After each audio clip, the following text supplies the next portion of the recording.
Bom dia, boa tarde, boa noite. Eu me chamo Ana Paula, para quem não me conhece, e hoje eu gostaria de tratar um assunto muito interessante, como todos, né, meus irmãos? Tudo que está relacionado às coisas de Deus são interessantes, são ricas, são coisas que nos edificam, são coisas que trabalham a nossa vida dia após dia, nos preparando para o que está por vir. Enquanto o mundo, meus amados, ele se prepara para o caos que está vindo, e ele está vindo de modo muito forte. Enquanto o mundo está sendo preparado para entrar debaixo da ira, a igreja está sendo preparada para ir para a paz, para a graça, vai ser resgatada, salva da ira de Deus. Eu estava observando uma coisa esse final de semana, estava ouvindo algumas pregações, algumas palavras, e graças a Deus eu tenho tido a oportunidade de encontrar pelo meu caminho vídeos muito instrutivos e quando tem pregadores, né, explicando sobre a volta do nosso Senhor Jesus, ou falando dos sinais, eu fico prestando atenção no modo como a pessoa que fala. E eu observei esse final de semana como que essas pessoas têm uma harmonia no falar. Como que quando elas falam, o que elas nos dizem traz paz para o nosso coração. É como se você visse uma pessoa que você nunca conheceu ela diretamente, mas quando ela abre a boca e começa a falar, ela traz a sensação que você a conhecesse há muito tempo. E você se sente em casa, né? Você se sente à vontade com aquela pessoa, você tem muita paz. E tudo que ela fala, ou praticamente tudo que ela fala, tem sentido. A sua ideia bate com a dela. Isso, Deus me trouxe o entendimento que isso é a identificação dos santos, é o corpo de Cristo. E essa harmonia, né? Nem que tudo que se é dito é 100%, a Bíblia fala que tudo nos será revelado em parte. Então, por mais que todo mundo queira e se diga saber tudo, e a gente vê, tem certos pregadores que eu vejo que eles têm uma visão muito estranha de certas coisas e não bate. Mas ao mesmo tempo a gente vê, sabe, o amor, a vontade que eles têm pela obra e a angústia que eles têm no coração em ver tanta gente se perdendo. Então você vê até o discurso da sabedoria, como ela tem sido distribuída a cada um. Tem gente que, de acordo com seu caráter, meus irmãos, Deus ele dá até certo ponto. Eu estava ouvindo uma coisa ontem muito curiosa, quando foi falado dos 4 evangelhos, apóstolo Paulo, Lucas, Pedro e João, eles basicamente retratam a mesma história. Só que cada um retrata a história do seu modo, do seu jeito, com as suas próprias palavras, refletindo parte do seu caráter.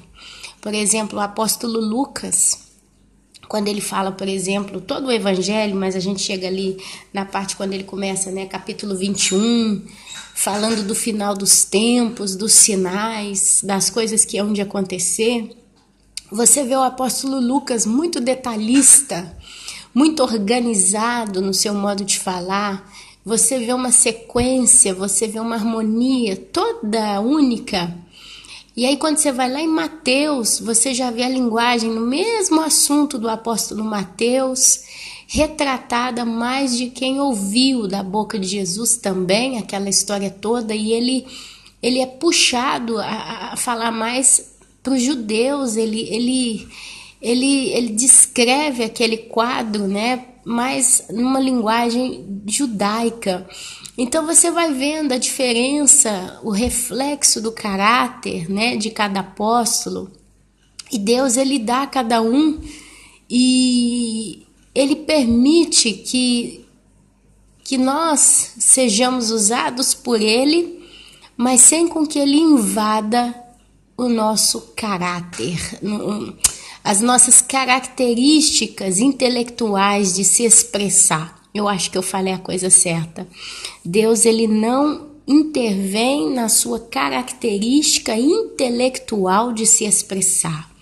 Se você é uma pessoa muito energética no seu falar, é uma pessoa bem radical, tem esse caráter 880, né?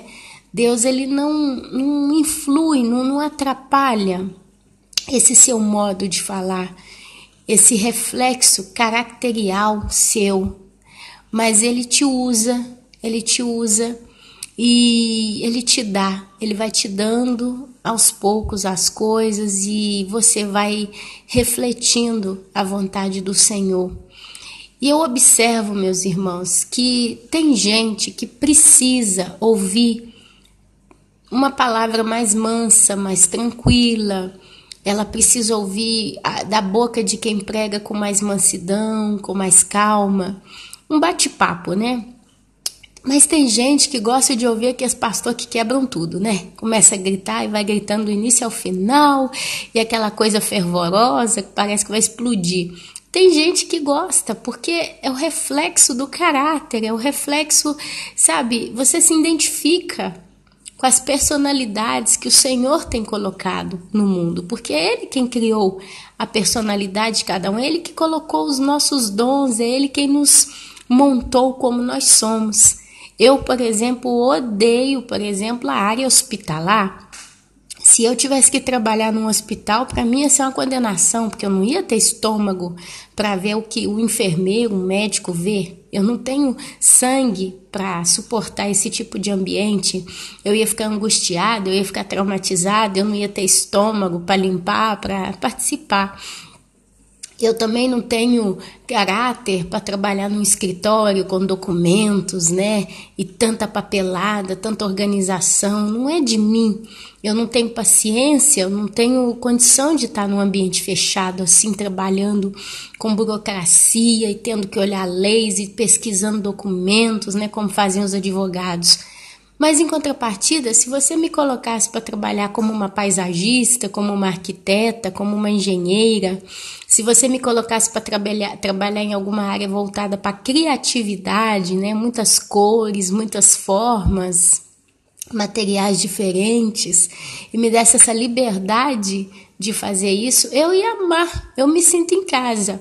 Então, assim, é um dom, é um caráter, é uma natureza que, de algum modo, Deus colocou em mim.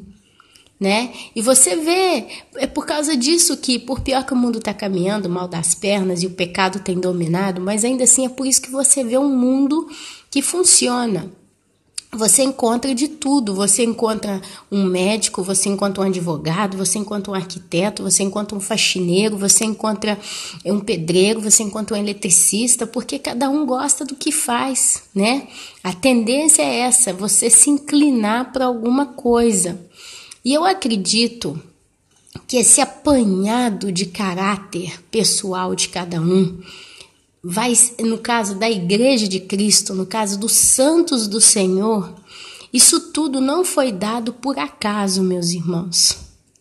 Eu penso que Deus, ele deu esses dons, Ele nos deu esses talentos, Ele nos deu as nossas aspirações, o nosso gosto, seja ele qual for, mas Ele nos deu o que deu, já como que nos preparando para a eternidade, nos dando realmente uma base para quando chegar na eternidade a gente já exercer aquilo que aquele galardão que o Senhor tem para nós encaixar direitinho, né? Igual aliança com o dedo. Eu penso que nada que acontece conosco é desperdiçado. Tudo é escola de vida. Tudo é para testar a nossa tolerância, para testar a nossa humildade, para testar o nosso ponto de suporte. Você já viu pessoas assim tão boas que sofrem tanto, que todo dia tem um leão para matar? A minha irmã é uma dessas. Todo dia essa menina me conta coisas que eu falo, meu Deus, como é que segura essa onda? Mas eu vejo Deus cuidando dela. Sabe, e eu já falei para ela uma vez, eu falei, Luana, eu acho que Deus permite você ser exprimida, moída desse jeito, e ela é mesmo extremamente exprimida e moída, Porque na eternidade Deus vai ter alguma coisa de muita responsabilidade, de algo de muito caráter para você tocar. Porque, minha querida, meu querido irmão, não pense você que você vai chegar na eternidade, que eu já nem mais chamo de céu, porque quando você começa a ler a Bíblia, você vê que Deus não se limitará somente ao céu, o terceiro céu, o local onde Ele hoje habita. Mas quando você para ler a Bíblia e começa lá do Velho Testamento e puxa até o Novo, você vai ver que o céu é o local onde Deus habita, que a terra é o estrado dos seus pés. Mas lá em Apocalipse, você vai ver, lá pro lado do capítulo, entre o 20 e o 22, porque aqui eu teria que estar com uma página aberta para dizer exatamente a referência, mas como você que está ouvindo o canal os últimos dias antes do filme, uma pessoa que lê Bíblia, você não fica perdido nas minhas palavras, né? E se você ainda está um pouquinho perdido, o Espírito Santo já está te dando vontade de pesquisar como crente de Bereia. Deus, ele permitiu que eu não decorasse nada com o propósito, provavelmente de aguçar em você a curiosidade de pesquisar se o que eu estou falando está na Bíblia ou não. Amém. Mas se você vai lá pela altura entre os capítulos 20 e 22 de Apocalipse, você vai ver a nova Jerusalém descendo do céu. E a Bíblia fala que Deus Pai e Jesus Cristo vão habitar no meio dela, que ela não precisará nem do sol nem da lua, porque a glória de Deus iluminará toda a cidade, e etc, etc, etc. Então você já não vê mais Deus Pai habitando no céu, no terceiro céu, mas você o vê habitando entre os homens na terra. Você tem que ler o Apocalipse no finalzinho, você vai ver isso. E não é qualquer pessoa que vai poder entrar na cidade, nessa nova Jerusalém. É só quem tem o nome escrito no livro da vida que vai poder entrar. E dependendo do local, nem todos vão poder acessar. Os galardões. A gente já conversou um pouquinho sobre galardão. Deus tem trago no meu coração nesses últimos dias esse aguçar, né, de falar sobre galardão. Mas basicamente, meus irmãos, os galardões, eles não são só presentes de Deus, tipo, você viveu a vida aqui na terra, você serviu a Deus, aí chegou lá no tribunal de Cristo, que é onde ele vai entregar o galardão para cada um. Aí chegando lá, ele vai pegar uma caixinha com laço azul e vai pôr na sua mão, você vai abrir, você vai encontrar uma joia. E ele vai virar para você e falar, esse aqui é seu galardão, né? Não é isso. O galardão é um conjunto de start para você iniciar a sua vida eterna. O que é o galardão? O galardão, ele vai pagar você pelas obras, apesar que a gente fala que a gente vai pela fé e é pela graça, não pelas obras, mas as obras, se você continua a se aprofundar nas escrituras, você vai entender que as obras do crente, do santo, elas são frutos naturais que nascem em você. E você vai encontrar aquele texto quando Jesus ele vê uma arvorezinha seca, acho que é uma figueira, não sei que árvore que era. E depois ele observou, a história dá a entender que Jesus estava observando aquela árvore. Quando ele viu que a árvore não dava fruto, ele arrancou e jogou fora. Porque ele falou, a árvore que não dá fruto é arrancada e lançada ao fogo. Isso também é a vida do santo verdadeiro. Se você é uma pessoa realmente que está salva, que ama a Deus, você começa a dar fruto naturalmente, porque começam a despertar em você os dons do Espírito. Alguma coisa você vai sempre estar dando fruto, eu tenho certeza.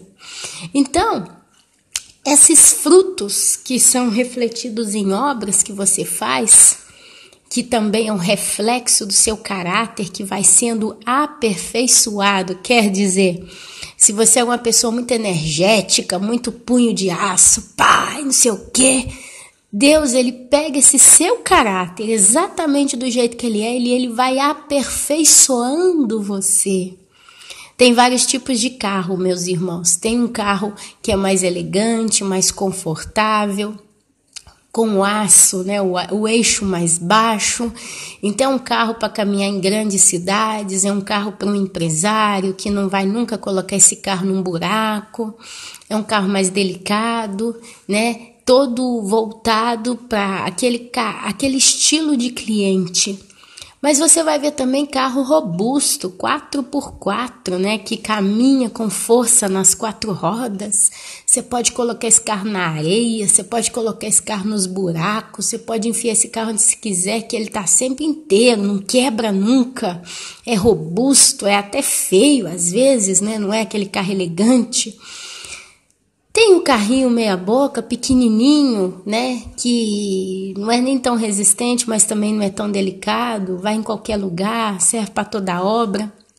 Quer dizer, caracterialmente, cada um deles tem a sua função, tem a sua utilidade, ele é voltado para uma área. Assim é o caráter que Deus colocou em cada um de nós. Ele vai aperfeiçoar aquilo que ele colocou em você.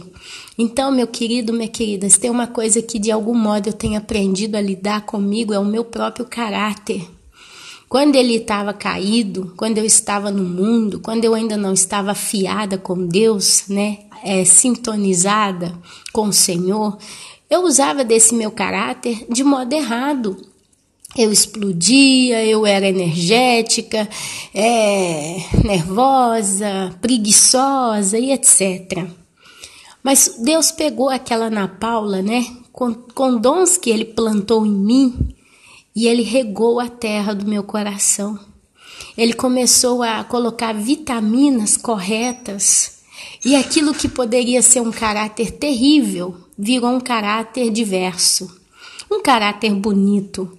Não quero aqui me vangloriar de mim mesma, mas eu quero vangloriar aquilo que Deus faz em todos nós. Quer dizer, Deus ele pega o que deveria, né, para o mundo se transformar no seu pior, e ele faz disso um motor a mais. Ele te capacita, ele potencializa suas características, suas qualidades, seus gostos. E eu acredito que isso está sendo aprumado, afiado, trabalhado na terra, para que quando você chegar lá no céu, Deus ele vai te dar galardões. A Bíblia fala, meus amados, que nós vamos reinar com Cristo. A noiva, a igreja, ela vai literalmente reinar com Cristo por toda a eternidade. Se nós vamos reinar com Cristo, o que um rei faz? Basta você ler as histórias de Salomão, de Davi, para você entender um pouquinho do que um rei faz. Um rei, ele constrói cidades. Um rei, ele administra, ele coloca leis, ele decide, ele sustenta um povo, ele guia um povo. Um rei no Velho Testamento era também como que um sacerdote, porque de acordo com a inclinação da fé do rei, o povo o seguia. O rei, ele guia. O rei, ele guia e ele sustenta um povo. Então, na eternidade, meus amados, se nós vamos reinar com Cristo, eu não sei dizer se a gente vai guiar, que sabe lá, que povo, mas uma coisa eu sei, nós vamos criar com Cristo, nós vamos decidir com Cristo, nós vamos julgar com Cristo. A Bíblia fala que nós julgaremos os próprios anjos. É o apóstolo Paulo, não sei se é em Romanos ou Coríntios, que fala sobre esse assunto, que nós julgaremos os próprios anjos. Então, meus amados, vocês começam a entender o nível da responsabilidade que vai ser colocada na mão de cada um que recebeu o seu galardão. Tem pessoas que de galardão vai receber quase nada, vai entrar só para o céu e vai ser salvo. Aí você tenta entender comigo. Imagina uma pessoa que morreu sem nenhuma obra, morreu no último momento, pecou até o final e Deus ainda deu aquele último minuto daquela pessoa ser salva. E como ladrão da cruz, né, provavelmente não teve galardão. Pode ser que teve, mas eu acredito que não, porque ele foi mau, ele foi assassino, ele pecou. Ele mesmo declarou na cruz que ele estava ali por motivo de justiça, ele merecia aquela pena, mas Jesus não. Porém disse, Senhor, lembra-te de mim quando chegares no teu reino. E Jesus declara para o ladrão, ainda hoje estarás comigo no paraíso. Então a ideia hipotética é que aquele ladrão galardão não tem, porque ele não fez nada de bom. Ele foi egoísta a vida inteira. Então ele vai viver na eternidade, vai viver em paz, vai viver em alegria, em júbilo, plenitude, mas ele não pode decidir nada no céu. Ele não vai poder governar, ele não vai poder decidir nada, ele não vai ter nenhuma função ali a nível de galardão, de uma certa hierarquia com qual obra? O que ele fez? O que ele potencializou aqui na terra para poder ter autoridade ali no céu?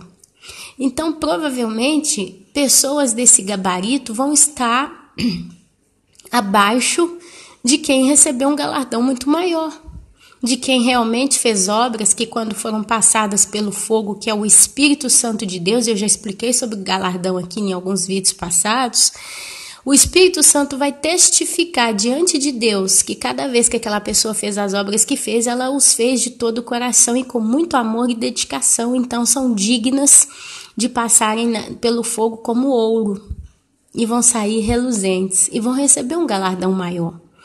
Então, meus amados, tudo que você tem, tudo que você é, tudo que você vive, eu te convido a fazer de todo o seu coração e fazer o seu melhor. Deus está me ensinando uma nova lição nesses dias e está sendo difícil para mim, porque na parte teórica a gente entende muita coisa, mas na hora da prática, aí vira o jogo. Às vezes a gente pede para Deus certas coisas, né, de certo modo, e Deus ele não te dá do jeito que você gostaria. E às vezes a gente reclama, a gente fica até zangada com ele. Por quê? Por quê? Por quê? Mas depois você tenta olhar para um outro ponto de vista e você entende, pode ser que Deus está trazendo essa outra solução que é fatigosa, que é difícil, para que eu seja mais disciplinada, para que eu aprenda a ter mais autocontrole. Tem sempre um motivo, porque a Bíblia fala que a vontade de Deus é boa, perfeita e agradável. A Bíblia diz que tudo contribui para o bem daqueles que amam a Deus e a gente tem que caminhar pela fé, meus irmãos.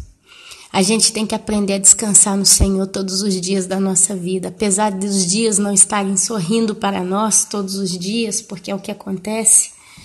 A gente precisa aprender a viver com aquilo que o Senhor providenciou para nós naquele dia. E a gente só tem que pedir a Ele paciência, destreza, equilíbrio e pedir que possamos ser realmente uma bênção em tudo o que façamos. E viva um dia de cada vez, um dia de cada vez. Porque a carreira, meus amados, ela é uma carreira longa. Para nós ela é longa. Para Deus é um sopro de vento, porque nós somos como o vento, né? De dia, de manhã a gente nasce, tá bonito, de noite a gente já tá murcho, acabou, foi levado pelo vento, como lírio do campo.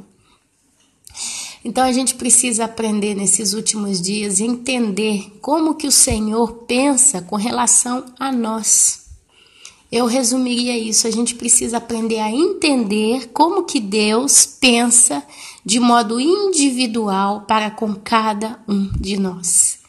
E quanto mais você compreende essa visão, mais você consegue aceitar, administrar as coisas que o Senhor vai colocando no seu caminho. Funciona assim, minha irmã. Funciona assim, meu irmão. Você vai conseguindo assimilar as coisas com mais tranquilidade, com mais paz. E você tem até vontade de viver cada dia que o Senhor coloca diante de você. Eu aprendi que nada que acontece conosco é por acaso. Deus tem um propósito para nós.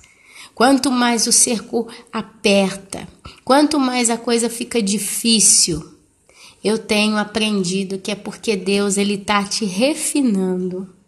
Porque se para pensar, meu irmão, calcula comigo. Se você é uma pessoa que está acostumada a ouvir a voz de Deus, seja através de sonho, de visão, se você é uma pessoa que quando ora a Deus, você ouve a resposta de Deus, você vai lembrar de um detalhe que eu vou lembrar para você aqui agora. Quando Deus fala conosco, Ele não abre a boca e faz discurso e fala, igual eu estou falando aqui. Mas Ele simplesmente olha para você e você entende tudo o que Ele quer dizer. Ele não precisa ficar te explicando demais. Quando Ele revela, Ele já revela com o entendimento. pessoal para você as coisas. É claro, não estou falando de um sonho que a pessoa tem e ali ela tem que interpretar o sonho. Isso é uma outra história. Nós estamos falando da voz do Espírito Santo dentro do nosso interior. Quando ele fala conosco, você entende. É uma palavrinha, às vezes, que ele te dá lá no seu interior, mas aquela palavrinha já te abre todo o entendimento. Você sabe exatamente o que você precisa fazer, ou como você precisa reagir diante de determinada situação. Porque ao mesmo tempo que ele fala, ele te dá o entendimento, a compreensão profunda daquilo e te dá a paz, te consola ao mesmo tempo. É uma voz que não tem como ter dúvida. Quando Deus fala com você, você sabe, não tem dúvida, Deus falou isso aqui comigo. Agora, se você vai aceitar ou não, aí é outra conversa, né? Nós temos verdadeiramente o livre-arbítrio. Os santos, a Igreja de Cristo verdadeiramente tem o livre-arbítrio. Ela pode decidir. Ela pode decidir agradar a Deus ou entristecer o Espírito Santo. Tanto que a Bíblia fala que é o que acontece. Tem quem agrada a Deus e tem quem entristece o Espírito Santo. Amém? Então, o que acontece? Se agora que nós, que estamos nessa condição caída, humanamente falando, ainda estamos no corpo do pecado, estamos assim, já conseguimos compreender tão perfeitamente a voz do Senhor, quando Ele realmente fala com você, você não tem dúvida? Quando você chegar na glória, tudo vai ser descortinado de uma vez só. Eu acredito, meus amados, que quando a gente subir para o céu, no dia do arrebatamento, a Bíblia fala que o nosso corpo será glorificado. Esse processo, aonde o que é perecível se tornará glorioso, perfeito, vai abrir de uma vez só o seu entendimento. Então, assim, hoje a gente tem um cérebro limitado no máximo a 10%. E isso quem tem realmente o QI de Albert Einstein. Nós devemos ter uma média aí de 2 a 3% ativo do nosso cérebro. Mas o nosso cérebro ele é potentíssimo. Se a gente conseguisse usar já 20, 30% da nossa capacidade mental, nós seríamos muito mais do que gênios. Ok? Mas Deus, por motivo de segurança, Ele limitou o homem. O pecado, ele limitou o homem. Satanás disse para Eva que o dia que ela comesse do fruto, ela iria ter entendimento, seus olhos iriam abrir. Mas o que aconteceu foi exatamente o contrário. Os olhos de Eva se fecharam. Ela passou a conhecer o bem e o mal, mas ela perdeu a capacidade de conhecer verdadeiramente as coisas. Porque Deus, ele limitou o cérebro do homem naquele momento. E você vê que Deus tem o controle sobre o nosso intelecto, porque Ele vai liberando aquilo que a gente pode fazer, receber e conhecer no passar dos anos. E a prova disso está lá no livro de Daniel, quando ele recebe essa profecia, onde se diz que nos últimos dias a ciência se multiplicaria, o conhecimento se multiplicaria. Se você volta a 200 anos no calendário romano, não tinha avião no céu, não tinha televisão, não tinha telefone, não tinha nada, era só carroça, carro de boi. Eu não sei quando foi lançado oficialmente o primeiro automóvel, mas sei que não tem 200 anos que tudo isso aconteceu. E se você olha o que são 200 anos, o que são 100 anos, comparado aos 2000 anos que veio o nosso Senhor Jesus Cristo, aos praticamente 6.000 anos que nós estamos fechando no calendário de Deus, o que são 100, 200 anos? Não é nada, mas a gente evoluiu cientificamente muito mais do que em todos esses anos juntos. Evoluiu na prática, a gente hoje sabe fazer carro, sabe dirigir, sabe ler, todo mundo sabe escrever, nós temos a tecnologia que está destruindo verdadeiramente o homem e etc. Mas o caráter está regredindo. O caráter do homem moderno, ele está voltando ao caráter do homem dos tempos de Noé. E aí a Bíblia fala que nós estaríamos como nos dias de Noé. Com a diferença que a gente está moderno, mas o caráter de... Eu ia falar um palavrão aqui, desculpem. Mas o caráter de Caca é o mesmo. A maldade, o egoísmo, a ambição e etc. Está piorando. Os homens estão se tornando amantes de si mesmo, porque nós fomos bem treinados para nos tornarmos assim. A televisão fez o trabalho dela direitinho, instituindo valores, conceito, modismo. E hoje as pessoas estão aí, depravadas, não é? Então, meus amados, se nós hoje temos essa facilidade para entender quando Deus fala conosco, a gente entende na hora o que Ele quer falar. A voz de Deus é inconfundível e Jesus declarou: as minhas ovelhas ouvem a minha voz. Quando nós tivermos os corpos transformados, nós teremos toda essa neve, essa nébia, né? Essa neblina que nos embaça a visão retirada. Nós vamos entender, nós vamos de uma vez só olhar para o mundo espiritual e entender como as coisas funcionam. Ali o nosso amado Jesus Cristo vai nos apresentar a eternidade. Ao ponto que depois dos 7 anos da grande tribulação, a gente vai estar tão capacitado que nós vamos descer com ele montados em cavalos brancos para combater contra Satanás e seu exército. E aí então nós vamos passar a reinar com Cristo um milênio. E já os santos da grande tribulação que sobem na metade da grande tribulação, chegam na hora da festa, do casamento da noiva, a entrega dos galardões, esses próprios santos, essa multidão incontável com o raminho das mãos, vestidos de branco, que lavaram as suas vestes no sangue do Cordeiro, vão também governar com Cristo por 1000 anos. Então você vê como que Deus ele consegue capacitar os seus instantaneamente. Então, eu acredito que o que você é, o que você vive, o que você aspira, o modo como você raciocina, as coisas que te dão dons e talentos, é só uma base de Deus já trabalhando no seu caráter, porque vai chegar um momento que ele vai instantaneamente colocar tudo na sua cabeça, você vai entender tudo de uma vez só. Às vezes você que está aqui me ouvindo tem muitas perguntas sobre você, sobre a sua vida. Às vezes você se questiona muito, por que isso, por que isso, por que isso?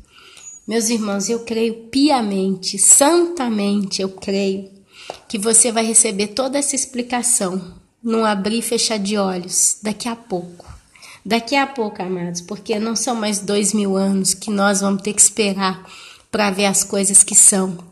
Não são mais 500 anos, não são mais nem 100 anos.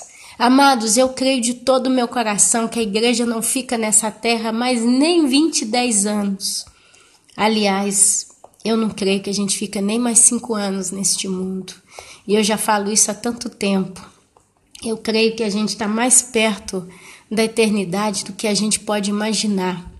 Eu creio que a gente tem tempo, sabe do que, meus amados? Nós temos tempo só de estar com a mala pronta e sempre em vigilância. Porque a qualquer momento a campainha da sua casa vai tocar e é o Senhor que vai vir te buscar. Eu ouvi um sonho ontem, eu vou tomar a liberdade de relatar uma coisa por alto aqui, e eu conversei isso com uma irmã, porque eu vi esse sonho, que a interpretação que eles deram foi uma, mas pela lógica eu vi toda uma outra história por detrás desse sonho. A irmã sonhou que ela estava na casa dela, de repente começou um terremoto. E esse terremoto começou bem devagarzinho. E ela conta que veio de profundo, profundo da terra. E quando ela olhou assim para o chão estava se separando das paredes, no ângulo da casa. E ela conta que ela só teve o tempo de pegar a mala dela e sair correndo da casa junto com o marido. E ela conta que nesse sonho ela entendeu que mesmo saindo da casa, ela só conseguiria sair daquela zona de risco daquele terremoto ou com algum helicóptero ou com algum aéreo, né, um avião de pequena dimensão. E aí ela conta que as malas já estavam prontas, que eles já deixavam as malas prontas. E aí ela conta que ela só teve o tempo de pegar a mala. E ela conta que ali pelo caminho da casa onde ela caminhava tinha alguns agasalhos, algumas coisas, e ela pegou aquilo e ali parece que acabou o sonho. Mas ela fala também que nas ruas da cidade de São Paulo não dava para caminhar de carro. na hora daquele terremoto.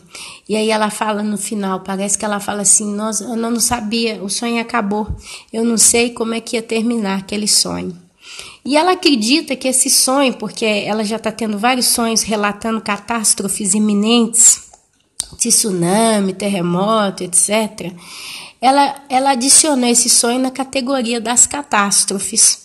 Mas eu fui conversar com a irmã que me mandou esse áudio, e eu conversando com ela, eu falei, minha irmã, presta atenção nos detalhes que eu observei nesse sonho. Ela disse que a casa começou a ser abalada devagarzinho e de repente ela vê o chão se separando dos ângulos da parede, quer dizer, da estrutura, da base da casa. A casa estava sendo separada e o chão que se movia e devagarzinho, rumo a um modo mais acelerado, né? O terremoto estava aumentando aos poucos. Aí ela simplesmente tem tempo de pegar a mala e sair da casa, ela e o esposo dela, que também é convertido. E aí ela conta que só podia sair daquela casa com um avião ou com um helicóptero, porque nas ruas da cidade não tinha como passar de carro. Quando eu ouvi esse sonho, eu comecei a pensar o seguinte: se eu estou no meio de uma catástrofe, eu estou vendo o chão da minha casa devagarzinho se separar, e eu entendo que eu só vou conseguir sair daquele lugar ou de avião ou de helicóptero, ou eu sou uma pessoa rica que tem um helicóptero, né? Tem um heliporto na minha casa, ou eu sou um desses pastores aí, esses cães gulosos, né, que tem jatinho particular, mas nem eles, porque eles não têm avião na casa deles. Eles provavelmente têm um avião no hangar de algum aeroporto próximo à casa deles, alugado, um espaço lá. Então eu fiquei pensando, como que depois de sair da casa ela poderia escapar?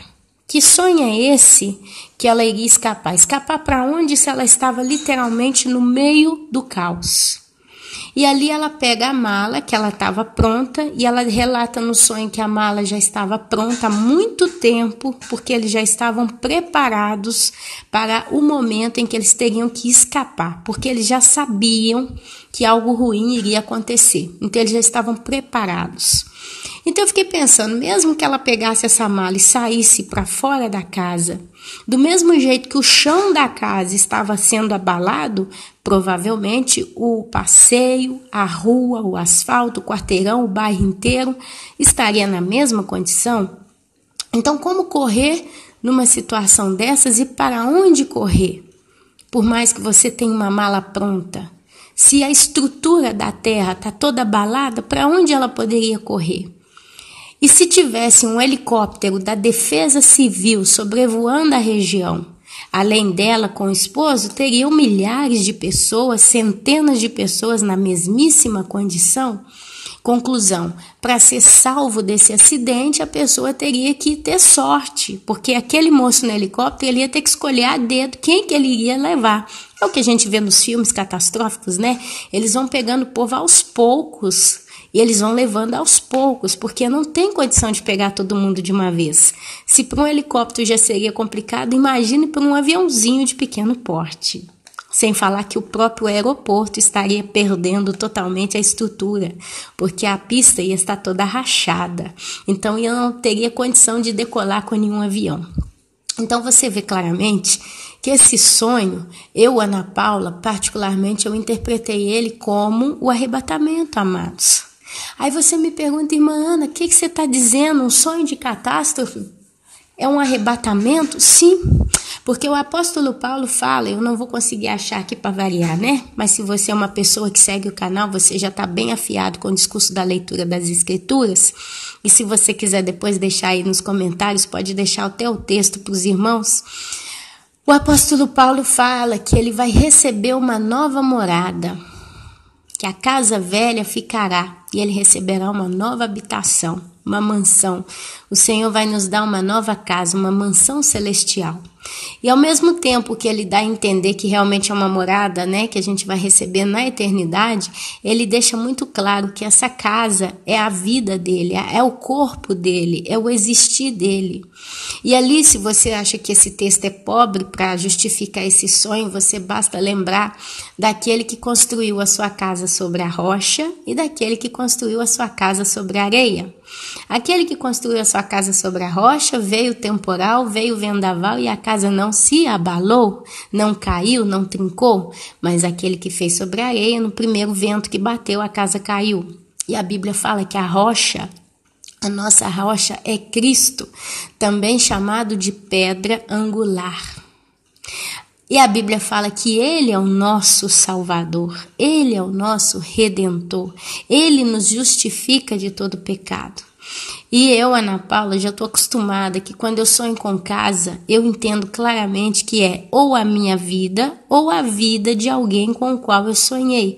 Esse ano Deus já me deu 2 vezes sonho com pessoas particulares, pessoas chegadas minhas com casa. E eu entendi que aquilo era a vida dessas pessoas. Todos esses sonhos já estão relatados no canal e bem explicados. Então eu entendi que essa separação da estrutura, do canto da casa, do chão, quer dizer, o chão estava ficando e a casa estava se separando. Claro que ela não ia voar. Num terremoto a tendência era cair. E a irmã entendeu que ela precisava sair daquela casa com as malas.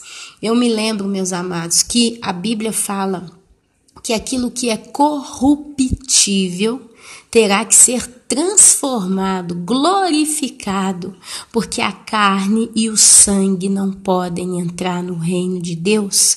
Então eu entendo que Deus provavelmente deveria estar mostrando para essa irmã que a estrutura, carne, sangue dela teria que ser destruída e no lugar daquela estrutura Deus ia dar uma casa nova, uma casa glorificada. Mas como que nós vamos receber essa casa nova? Sendo arrebatados, porque em 1 Tessalonicenses, entre o capítulo 4 e 5, o apóstolo Paulo diz que nós seremos transformados em um abrir, um piscar de olhos. O nosso corpo corruptível será transformado em glória, incorruptível. Nós teremos um corpo glorioso, como teve o nosso Senhor Jesus Cristo. E nós vamos receber esse corpo na hora que a gente estiver sendo retirado desta terra. Mas, amados, para eu ser retirada dessa terra, eu tenho que estar preparada com o quê? Com o azeite. Eu tenho que ter o Espírito Santo agindo ativamente na minha vida. Para eu ter o azeite, eu tenho que ter a palavra. Então, espiritualmente, quando a irmã pegou a malinha e saiu, essa mala, essa bagagem que ela levou com ela, eu, Ana Paula, acredito que significa, que representava o óleo. A unção para entrar nas bodas do Cordeiro. Deus ele mostrou uma estrutura física de uma casa sendo abalada e de ela saindo da casa com a mala. Mas para mim é um retrato de Deus mostrando para ela, no momento do arrebatamento, você vai deixar para trás essa carne perecível, esse sangue perecível, e você vai ser retirada na hora do caos. Porque, meus amados, a igreja vai ser retirada e aí então vai vir o caos sobre a terra. Porque a Bíblia fala que vão ser dias de treva. A Bíblia fala que as trevas vão cobrir a terra. Quando o último santo for retirado desta terra, as trevas vão cobrir totalmente o planeta. E você vai vendo isso no livro de Apocalipse. Quando a igreja é retirada, a Bíblia chama a igreja de luz da terra. Porque nós temos o Espírito Santo e a palavra como uma lâmpada para os nossos pés. E a Bíblia fala como são belos os pés daquele que anuncia o evangelho. É uma coisa mais ou menos assim, meus irmãos. É um texto assim tão lindo, né? Como são belos os pés daquele que anuncia o evangelho. Acho que é esse o texto. Se não, o irmão que tiver aí condição, põe no comentário para mim. Mas a Bíblia dá esse regozijo. É como se Deus estivesse suspirando em elogiar os pés daquele que anuncia o evangelho. Então, no dia que a lâmpada for retirada da terra, você vê a virgem prudente, as 5 virgens prudentes, elas entram para a boda com as suas candelas acesas. E uma vez que elas passam para dentro da boda, a porta é fechada. Eu imagino que a luz da lâmpada das virgens, então, ela desaparece a partir do momento que a porta é fechada. Do lado de fora fica escuro e do lado de dentro continua a luz. Presta atenção, minha amada, presta atenção, meu amado. Então eu acredito com muita tranquilidade. Se a irmã saísse no sonho, Deus mostrasse para ela saindo para fora, como que ela iria escapar da tragédia? Porque estava acontecendo. Deus deixou muito focado para a irmã a casa. E a consciência que de fora estava um caos total. Então você vê, à meia-noite ouviu o grito, eis o noivo, vinde. À meia-noite é a hora da virada. É a hora da virada. A gente vê que Deus ele escreveu a Bíblia numa linguagem para gentios e a gente entende também porque Deus ele não é limitado a nada. Mas se você começa a entender também do ponto de vista dos costumes hebraicos, você ainda consegue aprofundar muito mais. Mas uma coisa que não tem dúvida em todas as nações é a meia-noite. Se você vai no Japão, nos Estados Unidos, no Brasil, na Europa, onde você quiser ir, quando dá meia-noite, o mundo inteiro é constreito, obrigado a seguir a virada das 24 horas, das 12 horas, né? Das 24, né? Pro dia seguinte. Porque hoje a gente vive num mundo globalizado. Por mais que, por exemplo, o Oriente Médio tenha todo o seu calendário, todas as suas festas, lá você vai na China, enquanto o mundo está celebrando Réveillon no dia 1º de janeiro, do dia 30 para o dia 1º, você vai na China, eles não celebram o Réveillon como o resto do mundo, por mais que Israel tenha as suas festas judaicas, etc. Mas o mundo como base tem que seguir o mesmo calendário para estar sincronizado, globalmente falando. Então, se a gente fala meia-noite em Israel, ou se a gente fala meia-noite na China, eles vão entender que é a virada. É a virada. No mundo inteiro está virando o relógio. Da terça para a quarta, da quarta para a quinta, do domingo para a segunda. Então, meus amados, Deus ele deixa as escrituras dentro de um ponto de vista que o seu povo tem a capacidade de perceber a ideia que Deus quer trazer. E eu acredito piamente que meia-noite é o ápice da escuridão e a gente já está no meio da escuridão. A gente já vê as trevas querendo dominar o mundo por causa que o amor se esfriou e o pecado está aumentando, a maldade está aumentando. Está ficando impossível viver nessa terra. Então você vê claramente essa visão da parábola das 10 virgens. E quando a luz é tirada, você cai lá em 2 Tessalonicenses capítulo 1, se eu não me engano, quando a Bíblia fala, e quando for afastado, retirado aquele que o detém, ele então de fato se manifestará. Manifestar, meu amado, é aparecer. E quando a Bíblia te dá uma pequena palavra antes, de fato, é Deus afirmando que enquanto aquele que o detém não for retirado, afastado, o anticristo então não aparece fisicamente e começa a atuar na terra literalmente, meus amados, como governador deste mundo. Então você vai juntando as coisas. A irmã, fora da casa, ela não viu. Ela sabia que tinha um caos. Por quê? Porque com a retirada da igreja da terra vem a grande tribulação. E se ela só podia sair daquele lugar voando, como ela deixou no sonho, você vê que a igreja ela só vai ser retirada da terra voando. Você vai voar para o céu. Você vai passar por entre as nuvens e você vai se encontrar com Cristo nos ares. Então eu creio muito claramente que esse sonho não está mostrando só um desastre. Provavelmente sim, porque se ela sai, ela sabe que de fora vai ter o caos total. Mas é Deus mostrando para ela que a velha casa ficou. E Deus deu a ela uma casa nova, um novo corpo, um corpo glorificado. Então, meus amados, a gente está muito pertinho, né? A gente está muito pertinho.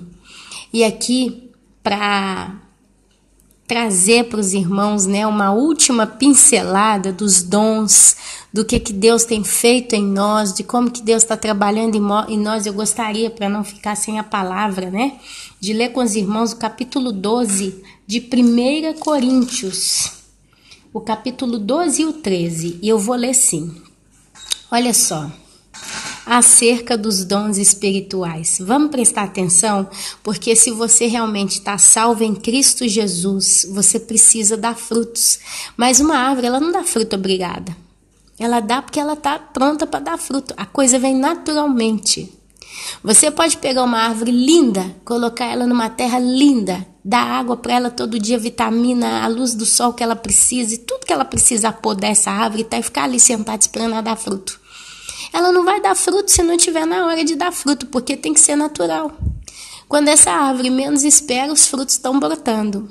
E estão crescendo, vão amadurecer e vão ser colhidos. Assim é a vida do cristão. Quem rega a árvore da nossa vida é o Espírito Santo agindo em nós. É por isso, se eu quero e pretendo que seja uma boa árvore, eu preciso buscar o Senhor enquanto se pode achar. E eu só posso buscar Ele lendo a Bíblia e orando. E eu só consigo orar verdadeiramente, não perfeitamente, porque quem intercede por nós diante de Deus é o Espírito Santo. Lembrando que a melhor das nossas obras diante dos olhos do Santo e do Eterno são como trapos de imundícia. Mas o Senhor se agrada da oração do justo, e quem nos justifica é Jesus Cristo com o sangue que Ele derramou na cruz. E quem intercede por nós é o Espírito Santo. Mas Deus se agrada do justo, Deus se agrada daqueles que realmente o buscam. A Bíblia diz que o humilde será exaltado e o orgulhoso será humilhado. Então, meus queridos, você só consegue orar se você ler a Bíblia. Porque a Bíblia, ela te capacita, ela te dá discernimento, ela te dá entendimento, ela te dá inspiração para orar. Porque o Espírito Santo, ele vai te enchendo do óleo. E você então passa a ter orações realmente aceitáveis ao Senhor. Então, olha só, acerca dos dons espirituais para complementar toda a informação que eu estou passando para os irmãos. A respeito dos dons espirituais, eu, Paulo, não quero, irmãos, que sejais ignorantes. Sabeis que outrora, quando éreis gentios do mundo, deixáveis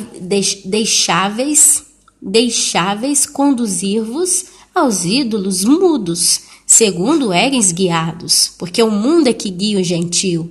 Você vê o povo do mundo, eles vão na orla da onda, né? Por isso vos faço compreender que ninguém que fala pelo Espírito de Deus afirma anátema Jesus. A palavra anátema, ela significa rejeição a Jesus, mais ou menos, né? É como se Jesus não valesse nada. Por outro lado, ninguém pode dizer Senhor Jesus senão pelo Espírito Santo. Aí você fala para mim, mas então esse povo que está falando Jesus, Jesus, Jesus e está indo para o inferno, Ana? Se aqui está falando que ninguém pode falar Senhor Jesus senão pelo Espírito Santo, então está todo mundo cheio do Espírito Santo? Não. Porque se dizer Senhor Jesus aqui, que o apóstolo Paulo quer dizer, é uma confissão consciente de quem é Jesus na sua vida. Se eu, Ana Paula, falo que Deus é o meu Senhor, que Jesus é o meu Senhor, eu estou afirmando, não só com a minha boca, mas também com os meus atos, que Ele é realmente o meu Senhor e eu o sirvo. Ninguém fala Senhor Jesus nesse âmbito, nesse ponto de vista, se não serve. E a gente só pode servir a Deus se o Espírito Santo de Deus atua em nós. Então nós podemos falar o que quiser. Confessar, a gente pode confessar o que quiser. Mas agir, a gente só age pelo poder de Deus. É isso que eu acredito que o apóstolo Paulo está dizendo. Por outro lado, ninguém pode dizer Senhor Jesus senão pelo Espírito Santo, porque senão fala da boca para fora. É sepulcro caiado. De fora é bonito, mas dentro é podre. Ora, os dons são diversos, mas o Espírito Santo, eu falo santo aqui pela minha complementação, é que ele fala o Espírito é o mesmo. E também há diversidade nos serviços, mas o Senhor é o mesmo. Olha só, por isso que eu estou falando que ninguém pode dizer Senhor a não ser pelo Espírito Santo, porque aqui ele complementa o que é uma pessoa dizer Senhor Jesus. Aí você vê que você tem talentos, você tem serviços, você tem dons, e vem tudo pelo Espírito Santo. E há diversidade nas realizações, mas o mesmo Deus é quem opera em tudo e em todos. Olha só, Ele é meu Senhor, então Ele opera em mim. Amém, amados? A manifestação do Espírito é concedida a cada um visando a um fim proveitoso. Por isso que eu comecei essa palavra falando dos dons naturais. Deus, Ele aperfeiçoa tudo que Ele colocou em você, amado. Ele te dá dons. O Espírito Santo, então, vai trabalhando, te potencializando para quê? Para um fim proveitoso. Qual é o fim da igreja? Qual é o fim da igreja? É a glória eterna. É aquela transformação do corpo caído, corruptível, num corpo glorificado. Porque a um é dada mediante o Espírito a palavra da sabedoria. Palavra da sabedoria. São as pessoas que têm muita sabedoria quando falam. Podem dar bons conselhos, têm discernimento a responder os irmãos. E a outro, segundo o mesmo Espírito, a palavra do conhecimento. Ana, mas sabedoria e conhecimento não é a mesma coisa? Não. Eu posso saber, meus amados, como que eu faço um chá de camomila. Então eu posso virar para você e falar assim, olha, você pega 200 ml de água, coloca um sachêzinho de camomila, coloca dentro do micro-ondas por 1 minuto e 20 e deixa ali, depois você tira, espera mais uns 2, 3 minutos que ele extrai o resto, né, da essência da camomila, depois você coloca uma colher de chá, mistura, põe umas gotinhas de limão, é pronto o chá de camomila, até na temperatura boa, que você não queima a boca. Então eu tenho sabedoria para te explicar como é que faz um chá de camomila, mas eu não tenho conhecimento de como que é a planta da camomila, qual é o tipo do terreno no qual ela nasce, se ela, em qual mês que ela nasce, né? No mês de janeiro, de setembro, no mês de agosto, qual é o tempo que a camomila dá as suas flores para que eu possa recolher e fazer dela chá? Eu não sei se a camomila é uma planta que gosta de muita água, que gosta de pouca água, se nasce numa terra fértil, né? Ou numa terra seca. Eu não sei qual é o clima que a camomila é boa para nascer, se é num clima tropical, se é num clima frio. Isso é conhecimento. Então uma coisa é eu saber fazer o chá da camomila. Outra coisa é eu ter conhecimento da base, da onde vem a camomila. O que é essa planta? O que ela me traz de bons benefícios da camomila? Deu para entender que o negócio é muito mais profundo do que parece. Sabedoria é limitado àquilo que você conhece, mas o conhecimento ele amplia a sua visão, então ele amplia a sua sabedoria. Eu particularmente diria que a sabedoria caminha em parceria com o conhecimento, porque o conhecimento vai te acrescentando sabedoria. Infelizmente tem muita gente que tem conhecimento de muita coisa, mas não sabe aplicar o que sabe. Por exemplo, tem pessoas que têm um conhecimento extraordinário sobre como fazer conta. Sabe fazer conta, usa matemática, bate o olho em qualquer número e te dá a resposta. Quanto é 4 mais 4? É 8. 4 por 4, 16. Na hora, pá. Mas não tem sabedoria para aplicar o dom que tem. Poxa, eu poderia ser um excelente contador, contabilista, né? Como é que fala? Contabilista. Poderia ser um excelente contabilista, porque a matemática vem fluindo em mim.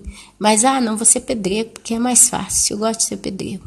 Quer dizer, não aplica o conhecimento que tem. Então, não adianta ter só conhecimento. É bom você também ter a sabedoria. Mas a Bíblia fala que ainda assim, porque a um é dada mediante o Espírito a palavra da sabedoria, e a outro, segundo o mesmo Espírito, a palavra do conhecimento. Tem, no caso daqui, na prática do reino espiritual, né, do apacentar das ovelhas, tem pastores que eles não têm sabedoria, mas eles têm conhecimento, então eles ensinam, mas eles não sabem falar para o povo como aplicar aquele conhecimento, então eles não dão sabedoria para a pessoa entender. Mas tem aqueles que têm sabedoria, eles não têm conhecimento. Eu mesma não tenho conhecimento nem de versículo, nem de capítulo, de nada, mas eu sei que existe, né? Então a gente tenta trazer uma ideia, entendeu? Mas eu acho que deu para os irmãos entender, amém, amados? Há outro, no mesmo espírito, a fé. A fé é um dom que vem de Deus. E há outro mesmo espírito, dom de curar. Eu não tenho dom de curar. Eu nunca botei a mão em ninguém enfermo, orei, essa pessoa foi curada. E eu sinceramente confesso para os meus irmãos aqui em Cristo, a minha fé para esse ministério é mínima, quase nula. Então assim, é uma coisa que quando eu oro por alguém que está doente ou por mim mesma, eu falo, Deus, o Senhor sabe que eu não tenho fé para isso. Mas ainda assim eu oro na esperança que o Senhor, pela misericórdia, possa trazer uma provisão. E a gente espera a provisão que vem do Senhor, né? A outra operação de milagres, Ana, o que é essa operação de milagres? Milagre, amado, na prática, são situações que vêm do nada. O milagre é algo que do nada é feito. São maravilhas, milagres, maravilhas. E isso existe. Eu vejo que é um dom que existe, mas ele é muito é pouco manifestado, acredito, pelo Espírito Santo. Posso estar falando uma grande besteira aqui, peço perdão aos irmãos se estiver. Mas hoje, nos dias atuais, eu vejo mais dom de sabedoria, dom de discernimento, dom de fé, dom de conhecimento. Porque se você para analisar, os dias nos quais nós nos encontramos requerem mais consciência do que realmente é, do que milagre. Porque a Bíblia fala que até Satanás se fazia anjo de luz. E Satanás faz milagre também. Então, se a pessoa não tem dom de sabedoria, não tem dom de discernimento, não conhece a palavra de Deus e vê maravilha, milagre para todo lado, ela pode chamar isso de Deus. É isso que está acontecendo dentro de muita igreja estranha por aí. Porque estão acontecendo vários milagres e maravilhas, coisas estranhas, e o povo está achando que é Deus. E é a manifestação do anjo de luz, chamado Lúcifer.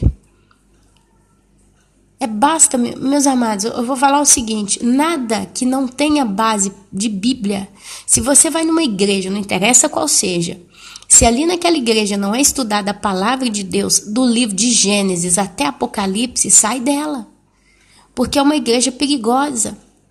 É uma igreja, você vai às vezes numa igreja que eles pregam 20 minutos e o resto é só para cantar e rodopiar. Toma cuidado com essa igreja. Porque Satanás, ele está ali dentro como anjo de luz enganando a muitos. Aqui eu acho que eu não preciso nem falar dessas igrejas que prometem prosperidade, promete sucesso financeiro, conquista. Porque Jesus falou que nós não temos que juntar tesouro neste mundo, onde a traça e a ferrugem corroem.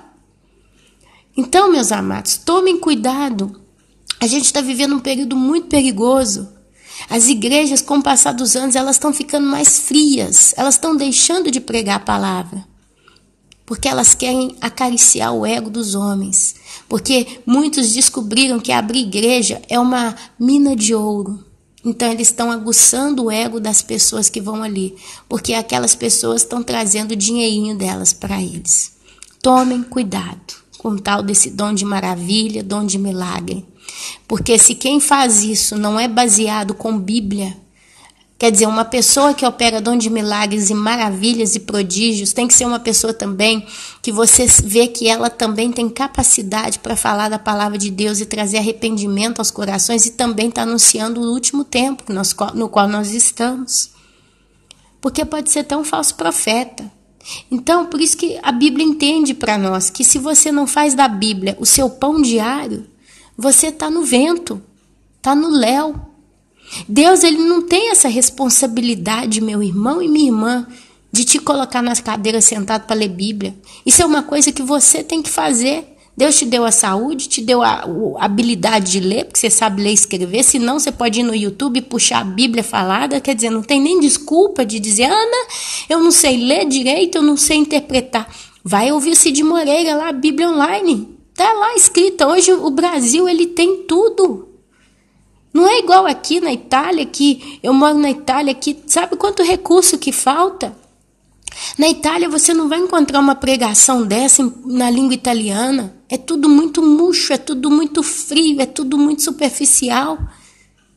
Daí o resultado do continente europeu está tão perdido, sendo invadido pelos muçulmanos, porque Deus está entregando à Europa as suas próprias concupiscências, uma vez que a Europa virou as costas para Deus. Porque ela virou as costas. Meus irmãos, a Itália, ela tem uma dívida aberta com Deus ainda. Ou vocês acham que a Inquisição da Igreja Católica ainda vai ficar parada? Você acha que esse trem vai ficar desconsiderado? Deus não vai resolver esse juízo. A idolatria desse país, a cegueira espiritual desse país. Deus, ele tem conta aberta com a Itália, com a França, com a Alemanha. Tem muita coisa aí, meus irmãos. Tem muita coisa suja que Deus ainda tem para limpar. Mas o Brasil está caminhando para a mesma linha. Mas ainda tem no Brasil tanta coisa boa. O Brasil ainda existe tanta coisa boa. Tem pastor de Deus, tem homens e mulheres de Deus, tem material, meus amados. Então aproveita esse aprisco agora que ele está aberto e usa dele o que você puder e o que não puder. Usa tudo, usa. Aprenda a palavra de Deus. Porque senão você vai ficar perdido. Você vai cair e perecer por falta de conhecimento, como diz a palavra. Amém? Continuando, a outra profecia, tem quem diz que não tem mais profeta, mas se uma pessoa profecia, ela libera profecias, eu acredito que ela é denominada profeta, de algum modo. Se a pessoa tem sonho, tem visão e ela conta isso, ela está profetizando o que está por vir. Então existe sim como. E aqui a Bíblia tem outros textos que provam que existem profetas nos dias de hoje. Amém? E depois de João Batista teve também profeta no meio do povo. Agora não tem como achar e eu me embrulharia realmente tanto, mas se você pesquisar, você encontra. Aprenda a pesquisar as coisas que você escuta na Bíblia, porque a Bíblia responde-se por si mesma. E há outro discernimento de espíritos. Quais são esses espíritos? Espírito imundo e o Espírito Santo. Tem gente que acha que tudo vem de Deus e às vezes é Satanás colocando engano na cabeça de muitos. Então a gente precisa aprender a ter discernimento de espírito. Às vezes uma pessoa vem na sua casa e Deus te dá o discernimento que aquela pessoa tem uma coisa ruim e acompanha nela. Ou aquela pessoa tem o Senhor que aguarda. Discernimento de espírito. Quando alguém fala, você entende. Há uma variedade de línguas e há outra capacidade para interpretá-las. O dom de língua não é só dom de falar língua estrangeira. Tem gente que bate o pé aí falando que dom de língua é você que fala português, de repente começar a falar o japonês. É também. Mas a Bíblia fala, o apóstolo Paulo descreve, ainda que eu falasse a língua dos anjos, se eu não tivesse amor, nada seria. A língua dos anjos não é nem inglês, nem espanhol, nem português, nem japonês, é a língua do céu. São as línguas em mistério. E Paulo fala, tem uma carta em que Paulo fala, né, que ele prefere falar 10 palavras compreensíveis na língua do povo do que falar 1 milhão de palavras na língua de anjo, que ninguém entende nada. Porque ele precisava edificar a igreja. Então, você só consegue ser edificado se você escuta uma coisa que você entende. Se eu começo aqui,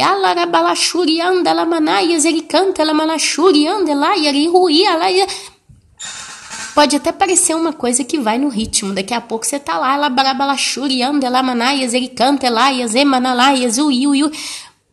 mas o que ela falou? Não entendi. Porque eu não tenho compreensão. Então eu prefiro, dizia Paulo, eu prefiro falar na língua que as pessoas entendem e isso edifica elas, do que falar em língua. Curiosamente, você não viu Jesus? A Bíblia não mostra Jesus falando em línguas estranhas. A Bíblia mostra Jesus pregando o Sermão do Monte, Jesus contando as parábolas, principalmente porque o povo não entendia, então ele contava através de parábolas para tentar mostrar para o povo a base daquele raciocínio.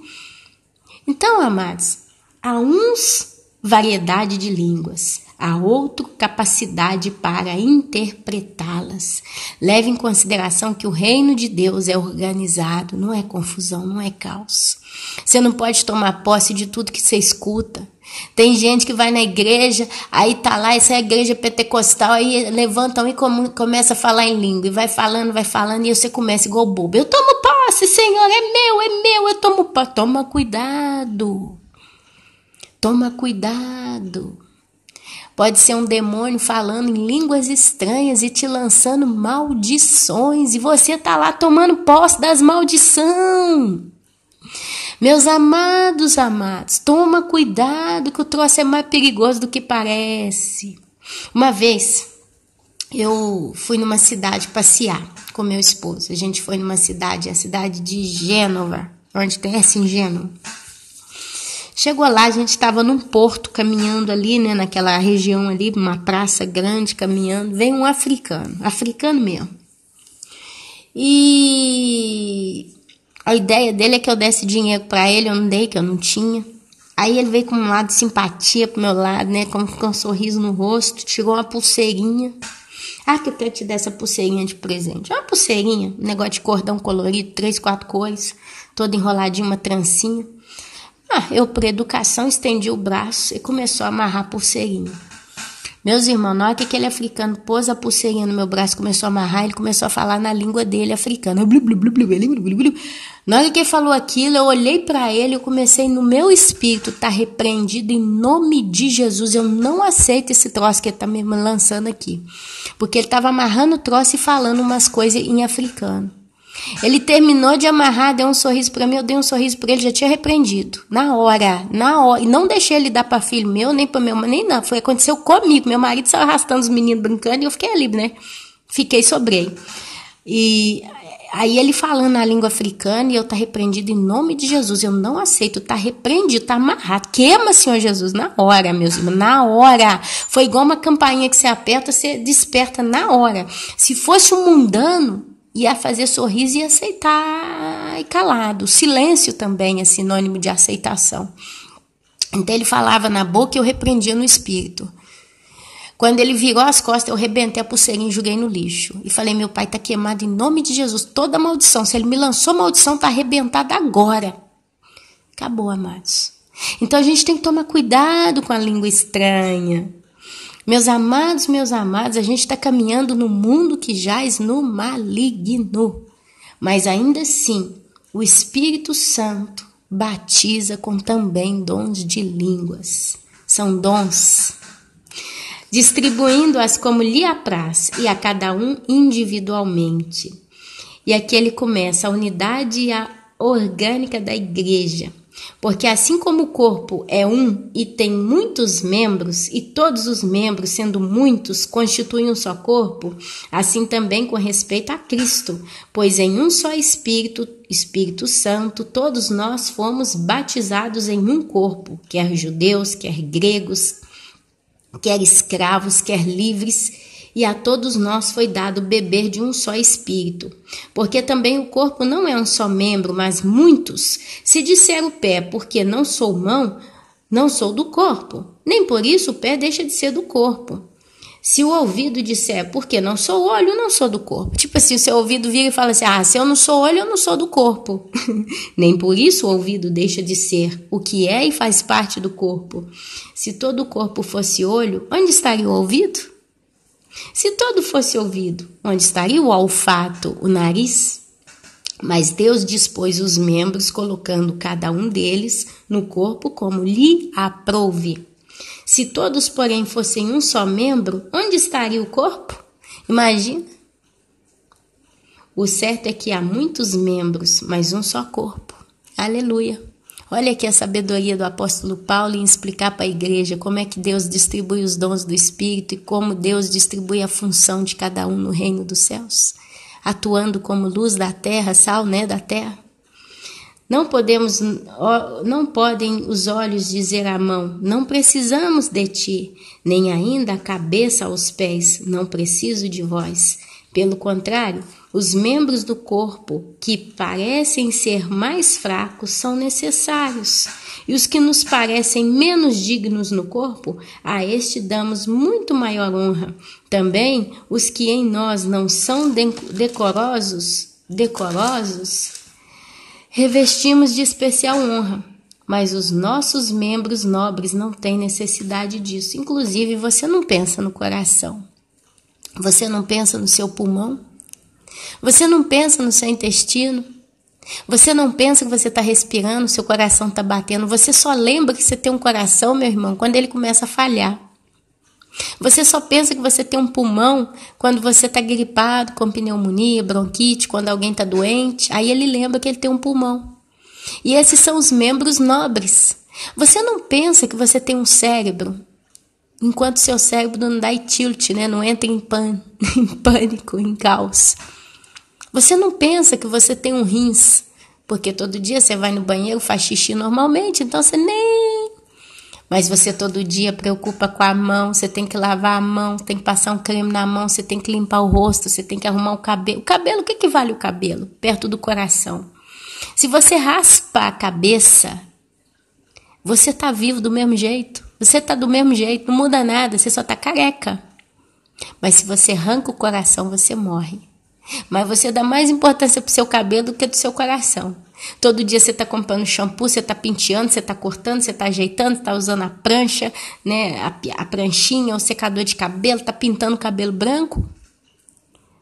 Do mesmo jeito, você tá cortando a unha, todo dia você dá uma olhadinha na mão para ver se a unha tá limpinha. Os pés, você tá sempre lavando aí direitinho para não dar chulé. Tem que pôr um sapatinho bonitinho, tem que pôr uma roupinha arrumadinha. Você não pode sair com a cara toda feia, você tem que estar com o rostinho arrumadinho, tem que fazer a barba. Quer dizer, você dá mais honra, mais importância para aquilo que parece não ter honra do que aquilo que merece ter a honra. Está escondido. Por que isso aqui está sendo falado? Mas os nossos membros nobres não têm necessidade disso. Contudo, Deus coordenou o corpo, concedendo muito mais honra àquilo que menos tinha, para que não haja divisão no corpo. Pelo contrário, cooperem os membros com igual cuidado em favor uns dos outros. Assim tem que ser a igreja. De maneira que se um membro sofre, todos sofrem com ele. E se um deles é honrado com ele, todos se regozijam. Entrou um pedacinho de vidro no meu dedo, num dos meus dedos da mão aqui, 4 dias atrás. E já tem 4 dias que eu tô sofrendo, eu não consigo nem ver o buraquinho. Eu já cutuquei ontem à noite aqui para ver se saía. Agora parece que não tem mais nada, mas ainda tá dolorido. Eu tô sofrendo 4 dias com esse dedo. Uma besteira. É o que Deus fala aqui, meus amados. A hora que esse meu dedinho parar de doer, eu vou estar alegre, eu vou estar em paz, eu vou dar pulo de alegria. Acabou aquela angústia, o sofrimento passou. É o que Deus está falando. Ora, de maneira que se um membro sofre, todos sofrem com ele. Se um deles é honrado, com ele todos se regozijam. Ora, vós sois corpo de Cristo e individualmente membros desse corpo. A uns estabeleceu Deus na igreja, primeiramente apóstolos, em segundo lugar profetas, em terceiro lugar mestres, depois operadores de milagres, depois dons de curar, socorros, governos, variedades de línguas. Porventura são todos apóstolos ou todos profetas? São todos mestres ou operadores de milagres? Têm todos dons de curar? Falam todos em outra língua? Interpretam-nas todos? Entretanto, procurai com zelo os melhores dons. E aqui Paulo conclui: e eu passo a mostrar-vos ainda um caminho sobremodo excelente. Ainda que eu fale a língua dos homens e dos anjos, se não tiver amor, serei como o bronze que soa, ou como o símbolo que retine. Ainda que eu tenha o dom de profetizar e conheça todos os mistérios e toda a ciência, ainda que eu tenha tamanha fé a ponto de transportar os próprios montes, se eu não tiver amor, nada serei. E ainda que eu distribua todos os meus bens entre os pobres, e ainda que entregue o meu próprio corpo para ser queimado, se não tiver amor, nada disso me aproveitará. O amor, ele é paciente, ele é benigno. O amor não arde em ciúmes, não se ufana, não se ensoberbece, não se conduz inconvenientemente, não procura os seus interesses, não se exaspera, não se ressente do mal, não se alega com a injustiça, mas regozija-se com a verdade. O amor tudo sofre, tudo crê, tudo espera, tudo suporta. O amor jamais acaba, mas havendo profecias, elas desaparecerão. Havendo línguas, elas cessarão. Havendo ciência, esta passará. Porque em parte conhecemos, em parte profetizamos. Quando, porém, vier o que é perfeito, então o que é em parte será aniquilado. Quando eu era menino, falava como menino, sentia como menino, pensava como menino. Quando cheguei a ser homem, desisti das coisas próprias de menino, porque agora vemos como que em espelho, obscuramente. Então veremos face a face. Permanecem. Agora conheço em parte, então conhecerei como também eu sou conhecido. Agora, pois, permanecem a fé, a esperança e o amor. Estes 3, porém, maior destes é o amor. Amém, amados? Se você não tiver amor, de que serve você ser um poliglota espiritual, falar a língua de anjo, língua dos homens? Se você não tiver amor, que serve falar profecia? A gente tem visto pelo YouTube. Aqui eu não tô taxando o nome, porque tem igual cesto mesmo, tá para colher no cesto, né? A gente tá vendo aí tanta gente que coloca aí sonhos, visão, profecia, palavra. E quantas vezes tem gente que vem até mim falando: nossa, irmã Ana, eu fui num canal e ali tinha uma pessoa pregando e depois eu tentei entrar em contato com essa pessoa e conversando com ela, ela é tão dura, Ana, é tão dura, é uma pessoa tão dura, taxativa, crítica, aponta o dedo, me julgou, conversou comigo de modo tão ignorante, eu saí tão ferido. A que serve? Essa pessoa está no YouTube falando tanta coisa, mas na hora de ser realmente aquilo que ela acha que é, ela é uma estúpida com quem busca por ela. Menospreza, despreza, trata mal, com arrogância, com soberba. Tanta gente por aí, não só no YouTube, no geral, tanta gente aí se sentindo doutor, profetizando todo dia. E 90% das profecias não acontece nada. E a pessoa continua batendo no martelo aí, sendo estúpida com todo mundo. Tanta gente desesperada, sabe, ansiosa. Tanta gente prepotente. Amados, não é que eu estou apontando o dedo para ninguém não, porque eu posso ser a primeira deles. Eu vejo muitas vezes comentário no canal e eu não consigo responder todo mundo. Porque não é só os vídeos novos que aparecem em comentário, inclusive os vídeos velhos. Então a gente não consegue dar atenção para todo mundo, tem que parar um dia inteiro para responder todo mundo. O próprio WhatsApp, o Facebook praticamente eu nem uso. Então às vezes eu posso me passar também por uma pessoa que talvez alguém pense: poxa, a irmãzinha Ana é grossa, né? Eu escrevi para ela, ela nem me respondeu. Às vezes eu nem vi o comentário. Tem coisa que eu não respondo mesmo. Às vezes você que está aqui me ouvindo, você tem um pensamento de linha totalmente diferente do meu. Então você me julga uma pessoa grossa. Sabe, nós todos somos maus, amado. Não tem um bom sequer, meus amados. O único que é bom é Deus. Mas tem casos que você vê realmente gente chegando arrebentada. Falando: irmã, eu fui conversar com o irmão tal, eu fui expor a minha situação, porque ele tem um Facebook lá, tanta coisa. E esse irmão me escrachou, minha irmã. Acabou comigo. Cadê o dom do amor? A igreja verdadeira, a igreja de Cristo verdadeira, ela realmente tem o dom do amor. Ela se gasta, ela se desgasta, mas ela está sempre amando, como se fosse a ela mesma. Então, meus amados, que esse vídeo de hoje possa realmente te ensinar tanta coisa.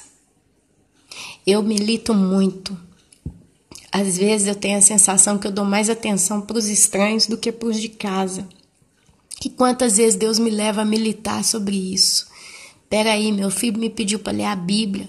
Por que eu estou cansada hoje para ler a Bíblia para ele? Eu li a Bíblia o dia inteiro para gente que eu nunca vi na minha vida e não posso ler a Bíblia para o meu filho. Isso já aconteceu comigo. Sabe, às vezes, meus irmãos, Deus até ele nos afasta um pouco do público, vamos dizer assim, para que nós possamos nos voltar mais para a nossa casa, para os nossos filhos, para a nossa esposa, para nosso marido. Então, eu tenho aprendido, como eu disse no início do vídeo, que tudo coopera para o bem daqueles que amam a Deus. E se você está saindo dos trilhos, Deus ele te endireita, ele te traz. O coro que Deus dá em muitos é para discipliná-los, é para aperfeiçoá-los. Porque lá no céu não vai ter mais ansiedade, não vai ter mais tristeza, não vai ter mais lágrima. No céu não vai ter plano frustrado, coisa que nós temos todos os dias. Eu que o diga, quantas vezes eu planejo coisa, frustra tudo, dá tudo ao contrário. Tenho passado por isso esses dias. Chorei tanto nessas últimas 2 semanas.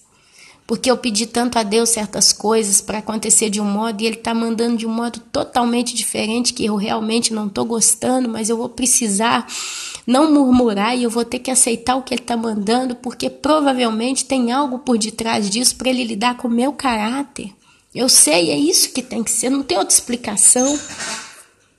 Então, meus amados, a gente vai sendo amaciado com os anos. Quando você é salvo, vem no primeiro amor, você chega igual um potro selvagem. Só que você desmancha igual manteiga porque você está tão apaixonado. Primeiro amor, você está ali hipnotizado com Deus, né? Você está, tudo é lindo, tudo é belo. Você chora por qualquer pessoa que está em pecado. Você vive uma sensibilidade. Você está no céu e não sabe. Mas com o passar dos anos, você vai ficando com a carcaça dura, né? Sua carcaça vai endurecendo, você vai começando a ficar mais diverso.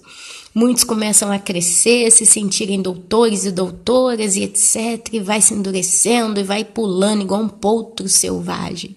É como uma criança. A criança, quando é pequenininha, é uma coisa. Quando ela vira adolescente, é outra. Mas aí, meus amados, o tempo vai amolecendo a carcaça. Eu, Ana Paula, posso dizer que a minha carcaça tem sido muito amolecida por Deus. Já foi muito amolecida e ainda está sendo.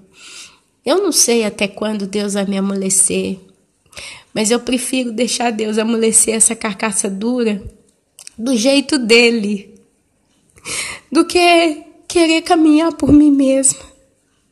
Porque eu sei, meus irmãos, que se eu caminhar na minha cabecinha de Giló, por mais que pareça que ela é bonitinha por dentro, eu sei, meu querido, minha querida, que eu vou estragar tudo. Todo o trabalho que Deus fez vai ser julgado no vento. Então eu prefiro me submeter à vontade do Senhor.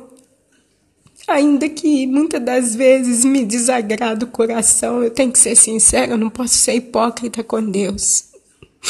Às vezes Deus me coloca em situações que não me agradam, que eu vou esperneando, vou batendo o pé dentro do meu coração, eu vou assim, eu não quero isso. Mas, por outro lado, eu creio que Deus tem propósito em tudo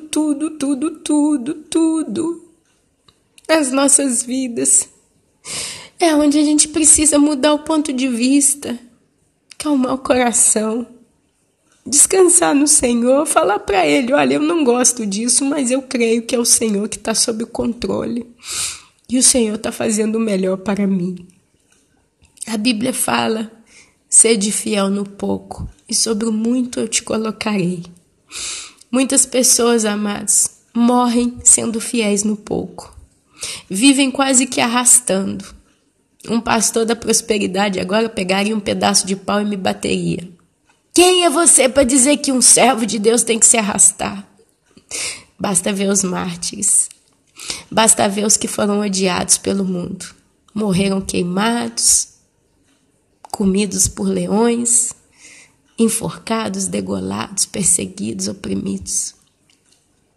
A realidade é que não está fácil para ninguém, meus amados. Eu conheço irmãos em Cristo que nesse momento estão com enfermidade no corpo e não podem curar. E estão vivendo com tanta dor. Vivem durante dias com dores, que vem crises de dores e a pessoa não tem condição de pagar um plano de saúde, está sofrendo e precisa fazer cirurgia e não consegue se livrar do problema. Está arrastando, meus amados. Eu conheço minha própria irmã, está passando aperto todo dia, mas está arrastando. Eu dizer que eu estou arrastando, eu não posso dizer, eu ainda estou engatinhando. Tem irmãos aí que estão sofrendo tanto.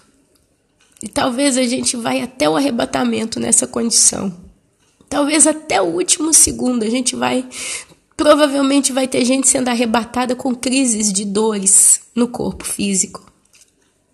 Provavelmente vai ter gente sendo arrebatada no meio de uma oração, clamando a Deus por socorro financeiro.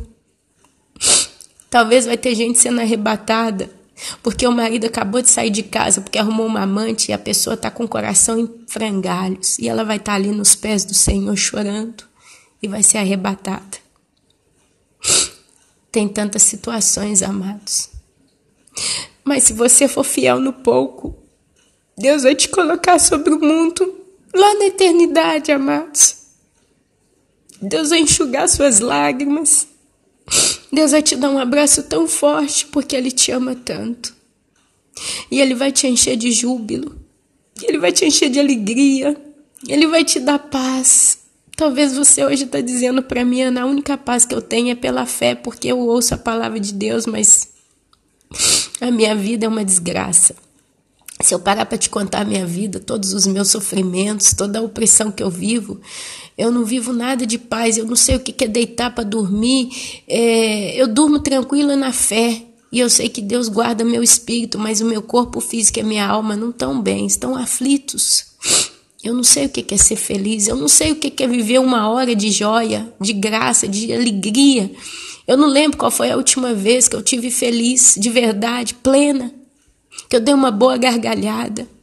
Eu não me lembro qual foi a última vez que eu não tive que preocupar. Eu não me lembro qual foi o último dia que eu fui dormir sem dor de cabeça, porque eu tô tão tenso muscularmente que eu tô todo duro, né? Então eu tô com os músculos tudo doendo e todo dia eu vou dormir com a contenção. Eu não me lembro, Ana. Eu não me lembro. Mas lá na eternidade, meu querido, minha querida, Deus, Ele vai tirar isso tudo. Todas as coisas contribuem para aqueles que amam a Deus. E a gente precisa ter humildade para receber a vontade do Senhor na nossa vida. Tá chegando, meu querido. Tá chegando, minha querida. Nós estamos quase lá. Vamos segurar uns nas mãos dos outros pela fé, através das orações, intercedendo uns pelos outros, pedindo a Deus a força. Paulo teve um espinho na carne, Paulo disse, Senhor, me ajuda, e Deus falou, basta, a minha graça te basta. E Paulo foi pela graça. Então, meu querido, minha querida, que essa palavra de hoje possa ter sido assim um ponto de reflexão bem profundo para você em particular, para que você analise você mesmo, para que você entenda como você está, o que você precisa trabalhar em você. Peça a Deus, fale, Senhor, me ajuda, porque eu não consigo ver o que eu preciso ver. Então, abra meus olhos, me dê entendimento. Me mostra o que eu preciso arrancar da minha vida que não te agrada. Deus é poderoso, meus irmãos. Ele está cuidando de nós, ainda que possa não parecer. Tem gente que fala, parece que Deus não está nem ouvindo minhas orações, parece que Deus não está fazendo nada por mim. Mas Ele está, meu irmão. Ele está sempre cuidando dos seus. A Bíblia diz que Ele não dormita e nem dorme. Ainda não chegou no 7º dia. Espiritualmente falando, Deus ainda não chegou no 7º dia, o dia do descanso. Nós ainda estamos dentro dos 6.000 anos do tempo de Deus, então Deus ainda está trabalhando muito. Ele vai descansar e nós vamos descansar com Ele por toda a eternidade. Lembre-te, uma vez que você será arrebatado, ainda que a gente vai voltar para combater no Armagedon montado num cavalo branco, a gente vai voltar numa condição de vitória. Então nós não vamos sofrer nenhum arranhão. Após o arrebatamento é só júbilo e graça e paz. Você está pronto para entrar por esse evento? Participar do maior evento da sua vida? Se você ainda não está pronto, peça a Deus para te preparar. Porque está chegando o dia, está chegando a hora. E a gente vai passar por isso. Amém? E assim, meu querido, minha querida, eu deixo um grande, glorioso e poderoso abraço para os irmãos. Eu desejo para os irmãos toda a paz, toda a graça, toda a compreensão, sabedoria, entendimento e discernimento. Que o Senhor realmente possa cuidar de vocês. Amém? Fique na santa e gloriosa Shalom do Senhor. Amém, amém e amém.